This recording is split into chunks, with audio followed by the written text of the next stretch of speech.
नमस्ते साथीहरू, स्वागत छ तपाईँलाई हाम्रो भिडियोमा।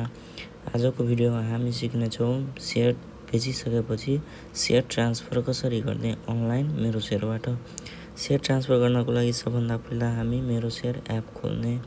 मेरो सेयर एप हामी गुगल क्रोममा गएर अथवा आफ्नो एप जुन हुन्छ त्यो एप खोल्ने। एप खोलिसकेपछि हामी मोरमा क्लिक गर्छौँ।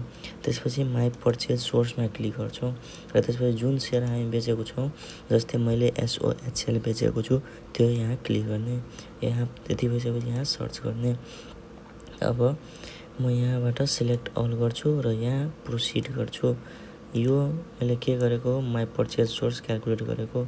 मैले यो कतिमा किनेको थिएँ त्यो यहाँ क्यालकुलेट गरेको। जस्तै मैले यो सेयर आइपिओबाट परेको थियो 10 किता, जम्मा पैसा मलाई 100 रुपियाँको दरले 1000 लागेको थियो।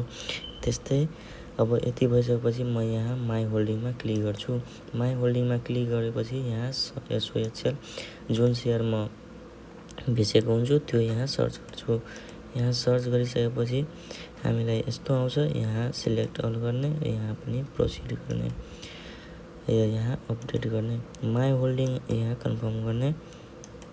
माई होल्डिङ हामी के का लागि क्यालकुलेट गर्छौँ भने, माई होल्डिङमा हेर्नुहोस् यहाँ सर्ट टर्म 10, टोटल क्वान्टिटी 10 हैन। माई होल्डिङमा यो सेयर के हुन्छ भने, यदि यो सेयर मैले 1 वर्षभन्दा कम होल्ड गरेको छु भने 7.5% ट्याक्स मलाई तिर्नुपर्छ। यदि म 1 वर्षभन्दा बढी होल्ड गरेको छु भने यसमा मलाई 5% ट्याक्स तिर्नुपर्छ। र सर्ट टर्म क्वान्टिटी जस्तै मैले यहाँ 10 क्वान्टिटी, यसमा मलाई 7.5% नै ट्याक्स तिर्नुपर्छ। अब त्यति भइसकेपछि ब्याक जाने, अब फेरि मोरमा जाने, माई EDISमा जाने, ट्रान्सफर सेयरमा जाने हैन। अब यहाँ भ्यू डिटेलमा क्लिक गर्ने। अब यहाँ सिलेक्ट गर्ने र कति किता मैले 10 किता बेचिरहेको छु।